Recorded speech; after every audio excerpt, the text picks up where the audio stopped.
Good afternoon, or better said, good evening, ladies and gentlemen. So yesterday I was so tired when I came here that I passed out immediately, once I found a spot to sleep. But I wasn't sleeping too good, to be honest, because I had such an insane amount of ticks on me. I didn't even realize in the first time. So I had to wake up like 3 or 4 times throughout the night just to wake up and remove the ticks, because they were all over the place, like inside of my tent, around my sleeping bag, like everywhere. Yeah, there are plenty of ticks in Gran Chaco, that's for sure. Anyway, on the lighter note, I would like to show you my beautiful apartment. So this is a guest house, and this is my tremendous luxury room. You can see all kinds of mess. Some beer, some food leftovers, some stuff I was cleaning. It's not looking too bad. There are also some pictures with jaguars and stuff. You know, I can't complain. I have a roof above my head. So today, all day long, I was cleaning and rearranging my stuff, because there was so much mud on my bicycle, on my stuff, even on my camera, with which I'm filming at the moment. There's still some mud. So I had to, clean everything. Like, there's my bike in there. I had to remove the wheels and scoop the mud as much as I can, and my clothing, like everything. It was ridiculous. It took me several hours just to clean it up. And the place itself, well, this is a very remote area, and all of this might look a little bit shabby and not well maintained, but actually, who am I to judge these people working here and living here? This is extremely remote area. There aren't many people living here, and lifestyle in here is basically half survival for most of the time. There are shortages of electricity, shortages of running water from time to time. So actually I'm quite surprised such place even exists. Knowing how the government of Paraguay and institutions in Paraguay function, it kind of surprises me that protected areas even exist in this country, And I don't want to politicize my content too much, but this is not Europe, this is not North America.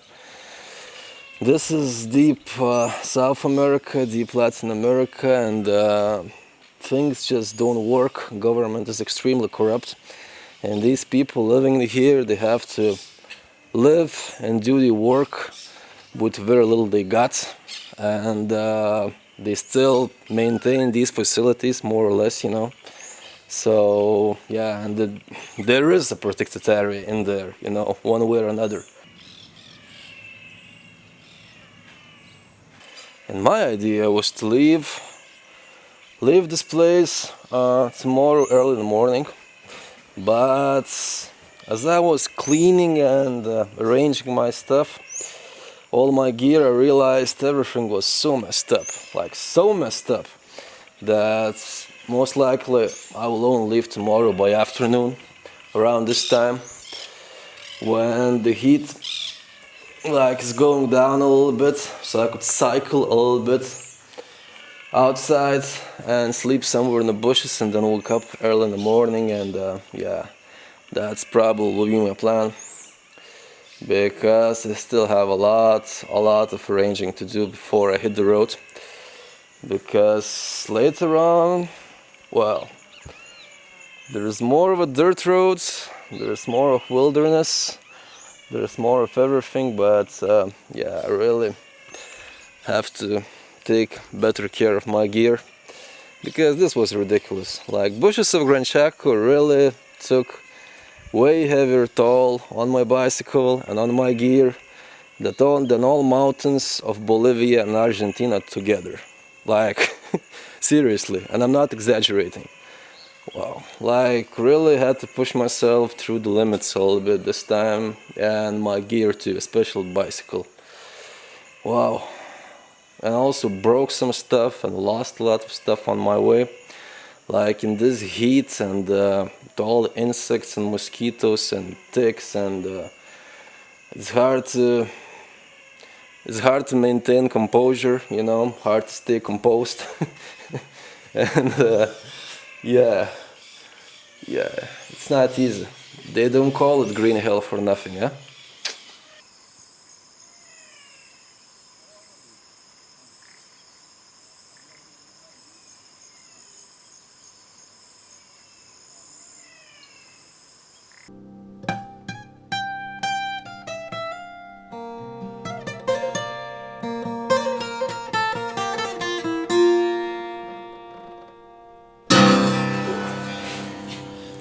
Good evening, ladies and gentlemen.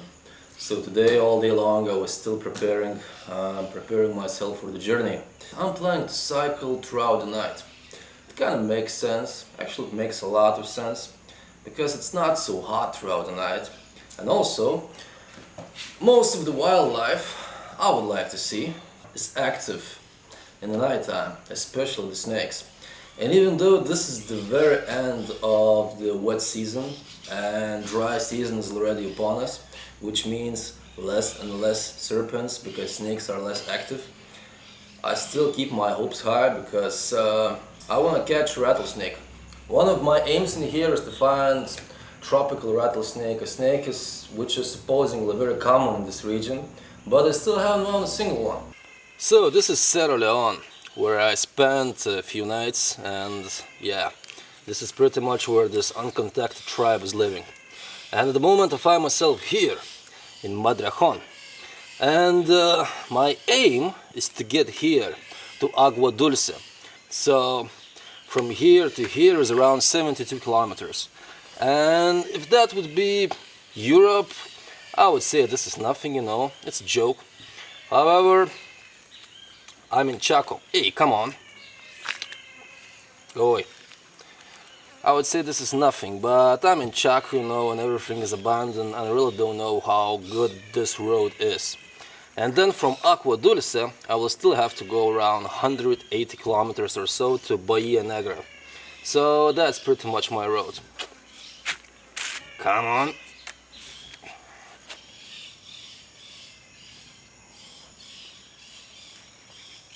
So every evening, every 4 last evenings, there were some crazy clouds coming from the east, and it seems like storm is coming, because you see those crazy clouds and there is a lightning up there in the sky. So, and then nothing happened.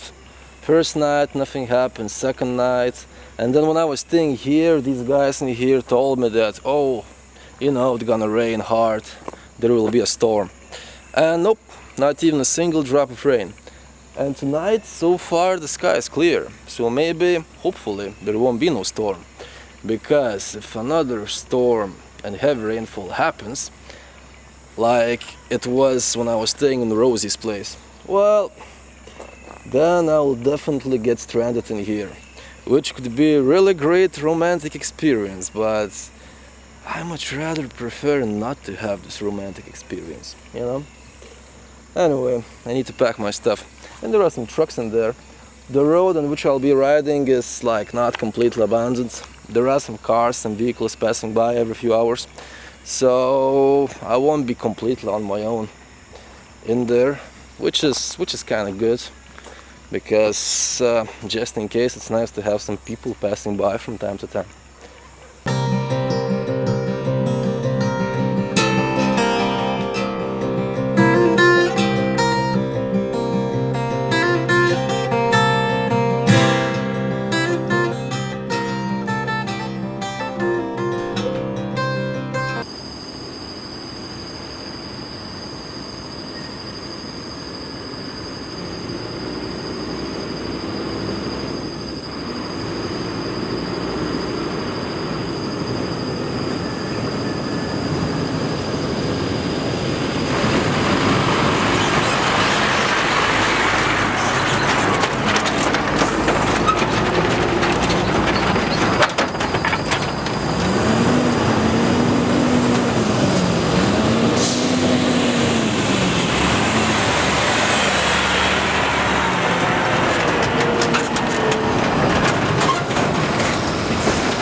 So at first I was kind of happy because there's more traffic on this road, so there will be some people, and and last case scenario, if something happens, there are some people around. It's not completely remote area. And now I think that this is, well, there are so many trucks in here. At least 20 of them passed by already. And this is one dusty road. And when truck is passing by, I need to pull over, I need to stop and just wait. And then there's dust everywhere, and I can't cycle for like 5 or 10 minutes. I just need to wait for all the dust to settle, and then I can move on. And usually truck drivers, they move in couples, or there's 3 of them. So there's one, another, like 3 trucks in a row. And I've seen some snakes, seen many snakes, all of them dead on the road. So far not even a single live serpent, and some dead foxes and some other dead animals. Also 2 dead rattlesnakes, and rattlesnake is one creature that I would like to find in Chaco, but still haven't found a single one. Also, I'm really good at feeding mosquitoes of the area. There's so many mosquitoes everywhere. I don't know if they are visible, but they're just everywhere. Some of them are really big. Some of the biggest mosquitoes I've seen in my life. Damn. Like some are tiny, they're like several species. All aiming for the same goal. To suck the living blood out of this gringo. But the cookie is good.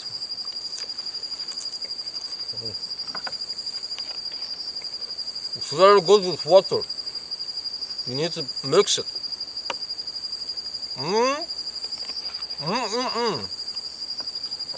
That's some good shit.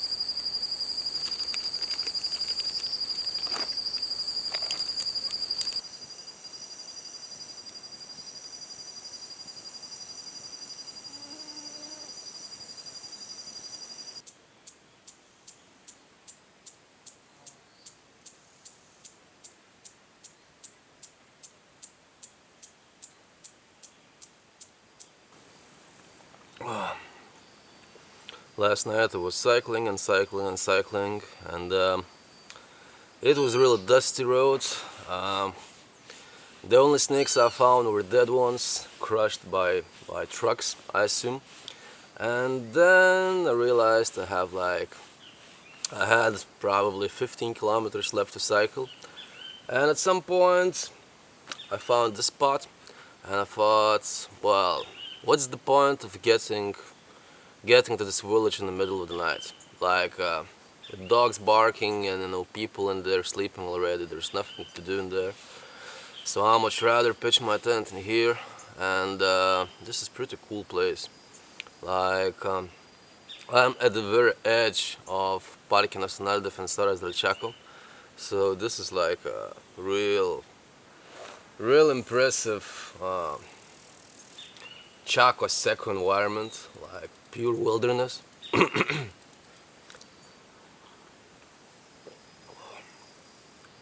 My coffee is so strong, like it puts you, like it's so strong it could put you on the verge of the heart attack, heart stroke. Whoa, but it's good. It's good for the system,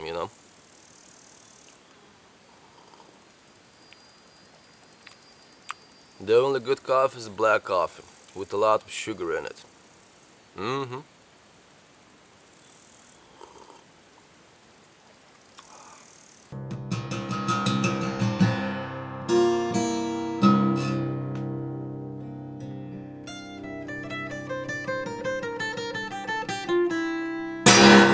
I see a little nice antenna at the end of this tunnel, and this means that I'm almost arrived to Agua Dulce. In English that would mean fresh water, and I'm almost out of fresh water, and actually I'm really thirsty. I was saving this, so I came to the fresh water to get some fresh water. I was waiting for this. And it's getting real hot. I think I'll take some rest in Agua Dulce till the evening comes, and only then I'll hit the road again. Because it's getting real hot. Like real hot. Like 1,000 degrees hot, you know? 1,000 degrees. 7,000. Whoa.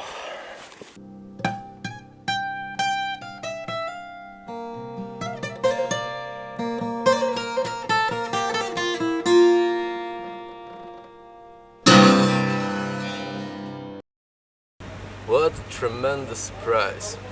Agua Dulce. And they have a market in here. Little market, like in the middle of this nice crossroad.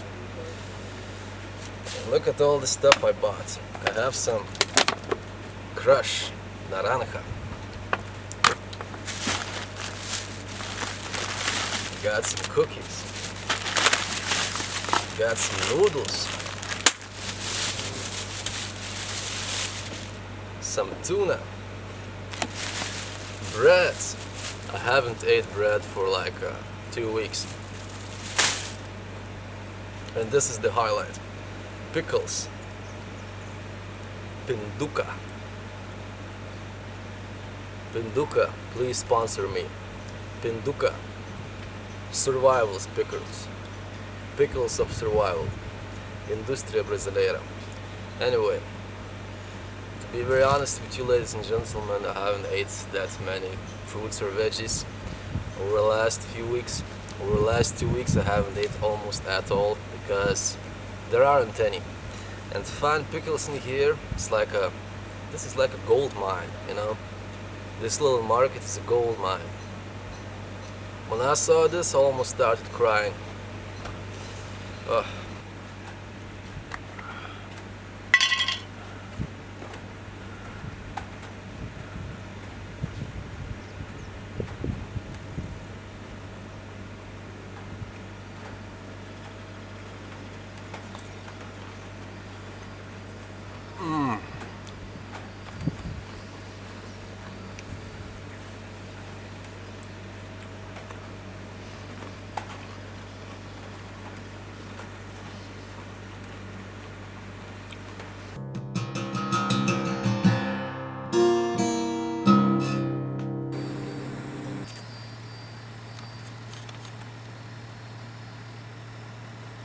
I came to Agua Dulce, and much to my surprise there was yet another building and yet another place where guardaparques, those guardaparques or park rangers are living. A couple of them, really sweet couple, and we spoke a bit. I was able to charge my batteries, which is real good, and I even took a shower, which is real good. And then they told me if I want I can stay here or just take some rest because there's a bed. And I said no, you know, I want to travel. And then I laid on that bed and I slept like a baby. And when I woke up, they just told me they're going somewhere, so to some military post further there, actually on my way, so I might visit them. And now I'm here on my own, packing my stuff very quickly, and I'm about to hit the road. And they also told me that rattlesnakes are pretty active lately, and they saw a few during a few last nights. Maybe I'm on the right time, who knows. Really would like to find one.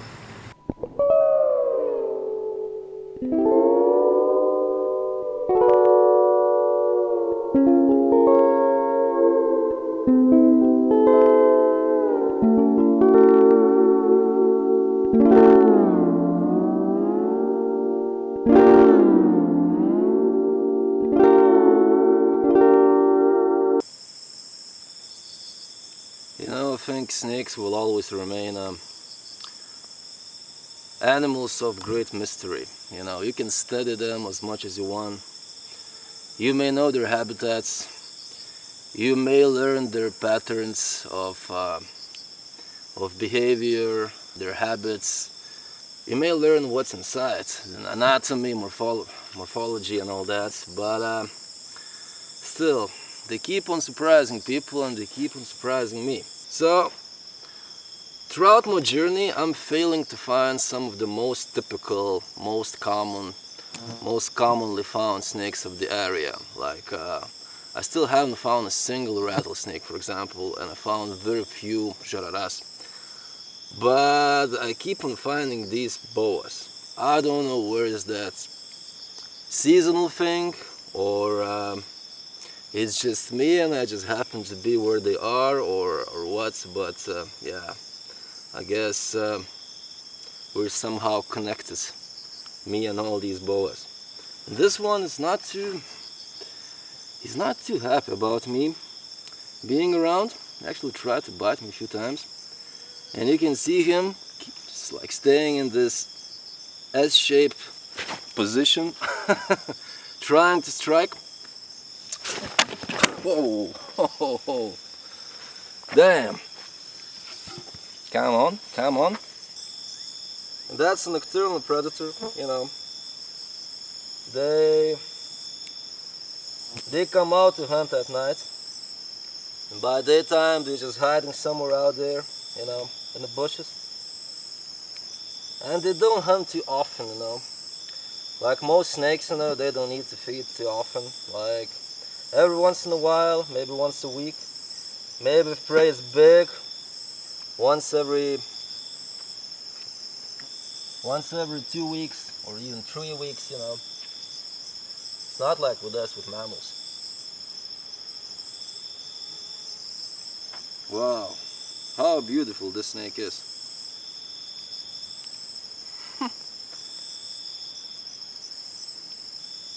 Not trying to bite anymore, huh? Good girl.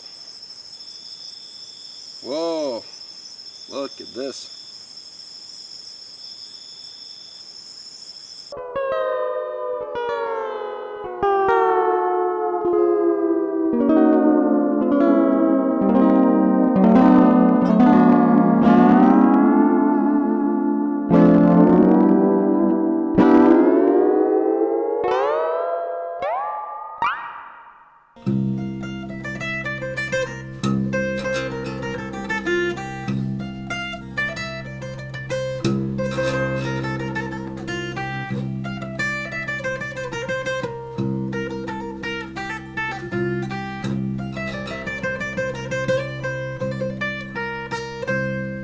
Pleasant surprise. It got a little cloudy, so sun is not butchering me like every day, and I guess I will cycle through the day. You see, usually I cycle in the morning till 11 or 12, and then I just need to take a pause, a little siesta, because it's just too hot. I mean, I could cycle through the day, but it's just torture. There's no pleasure in it whatsoever. I'm just sweating and I just need to drink constantly. And I can't carry that much water with myself, and I need to look for some place to get more water, whether somebody's living in there or boil some water, and it's complicated. So yeah, today is one of those days. But it started on a really, how to put it properly, crappy note, because once again I woke up all covered in ants. There are some holes in my tent. There are some holes, and I try to patch them every single evening, but there are more and more. You see, this vegetation of Chaco is really particular. Every single bush has thorns on it, and there are thorns all over the forest floor. Bottom present of my tent is full of holes and all kinds of creatures. Small insects, they get through, and I have this issue over and over again. And I guess I will need to deal with that until I'm back in civilization, and then I will solve it somehow.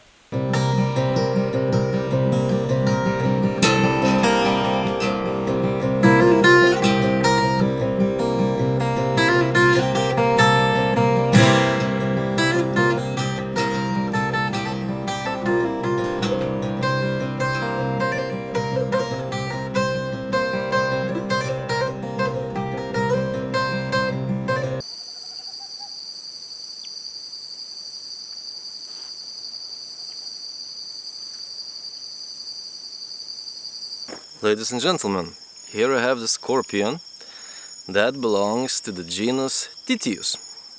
And I can tell from his kinda long with skinny pincers and from the tip of its tail. This is definitely Titius. There are several species that belongs to this genus. And these aren't the biggest scorpions out there. There are so many different types of scorpions in this part of South America. I see them every night, or at least every dry night, because scorpions are largely nocturnal animals and they come out at night. So this one is not the biggest, but believe it or not, this one is the only that could put you 6 feet under. Because this genus is notorious for some of the most venomous scorpions there are. And these are the only scorpions that can be found in this part of South America that are medically important. Which means when this bites you or stings you, you will end up in the hospital or at least in deep trouble. I mean, if I would get some venom from that tail now, from the tip of that tail, I would be in very, very deep trouble because I'm in the middle of nowhere and all the hospitals are far away. And they say it's also very painful. And I don't know how come, probably the microhabitats or something, but I just keep on finding these lately. The closer I get to Pantanal, the closer I get to Bahia Negra, the more of these I find. Very interesting. Very interesting animal too.